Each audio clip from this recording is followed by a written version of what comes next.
Hi there, I'm Sujata, founder of Grace USMLE Tutoring. I partnered with Achievable to create a comprehensive USMLE Step 1 course for medical students.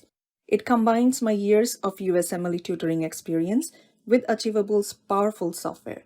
To learn more and gain access to a free trial, visit achievable.me. Hi, this is Sujata. In today's video, we will cover receptors. Receptors are molecules to which various drugs, hormones, cytokines, etc. will bind to produce their effect. There are 5 types of receptors. These are catalytic receptors, nuclear receptors, ionotropic receptors, G-protein coupled receptors, also known as GPCR, and soluble receptors. Catalytic receptors are membrane-bound enzymes whose activity is changed by the binding of the ligand. They have a ligand-binding site and a catalytic site. Insulin, prolactin, tumor necrosis factor are the major molecules that use catalytic receptors for their action. Let's look at the insulin receptor. The insulin receptor has inherent tyrosine kinase activity. Binding of the ligand, which is insulin, causes autophosphorylation of tyrosine residues in the tail of the receptor, which then activates various metabolic pathways like JAK-STAT pathway, PI3 kinase pathway, etc., which in turn affect cell growth, metabolism, and oncogenesis, etc. Nuclear receptors. Some of their ligands bind directly to the nuclear receptor, while other ligands first bind to a cytoplasmic receptor before translocating with the receptor into the nucleus. The nuclear receptors include vitamins A, D, retinoids, thyroid hormone, and the female hormones estrogen and progesterone. Testosterone, glucocorticoids, and mineralocorticoids will bind first to a cytoplasmic receptor before translocating and binding to the nuclear receptor. All nuclear receptors will have DNA binding domains which have zinc finger motifs. GPCR or G-protein coupled receptors. These receptors are located on the cell membrane and they consist of 7 transmembrane spanning regions. These receptors are called GPCR because they are associated with a heterotrimeric G protein. The G protein consists of 3 different molecules: G alpha, G beta, and G gamma. In its inactive state, the G alpha is bound to GDP. Ligand binding causes a conformational change which results in the dissociation of G alpha from the GDP, and then it associates with GTP. G proteins have inherent GTPase activity. There are 3 types of G alpha proteins: GI, GS, and GQ. Of these, GS and GQ, they will stimulate downstream enzymes, whereas GI will inhibit downstream enzymes.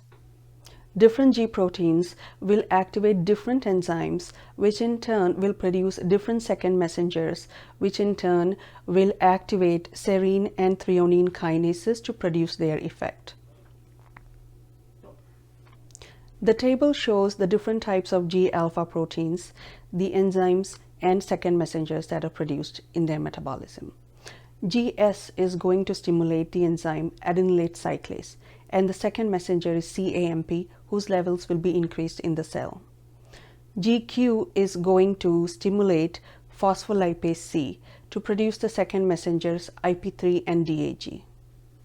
GI, on the other hand, is going to inhibit adenylate cyclase, as a result of which the levels of CAMP is going to be decreased.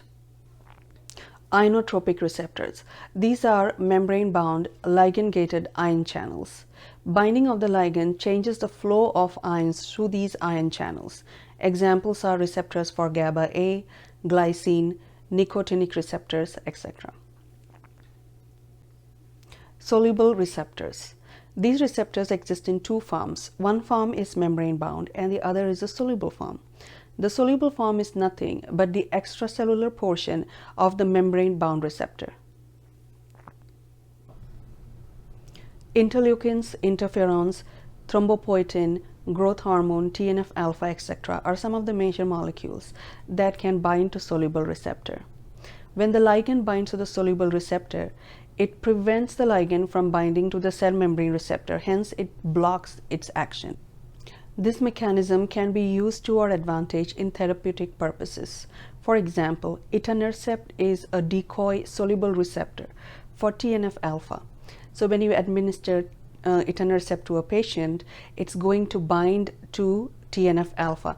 Hence, it prevents the action of TNF-alpha, which can be very useful to treat patients who are suffering from conditions like psoriasis, rheumatoid arthritis, etc.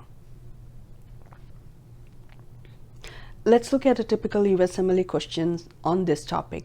Most questions are related to the mechanism of action of receptors and also specifically to G protein coupled receptors. I'll give you a second to look at the question first. The question describes a patient who had a recent history of severe head trauma and is now suffering from what looks like diabetes insipidus. You have ruled out diabetes mellitus because he has a normal blood glucose, but depending on the clinical features looking like diabetes and also a decreased osmolality in the urine, while at the same time increased osmolality in the blood and his response to desmopressin, you are sure that he is suffering from diabetes insipidus. So the beneficial effect of desmopressin in this case is because of its action on its V2 receptor. The V2 receptor of desmopressin is an example of a G protein coupled receptor, and the type of G-alpha in V2 receptor is GS that stimulates adenylate cyclase and which will result in increase of CAMP. So you can also make other correlation, which is also often asked in the USMLE, is that a patient who has diabetes insipidus will have increased urinary levels of CAMP, and now you know why that happens. Hope this video helped you understand receptors in general and G protein coupled receptors. Thanks for watching.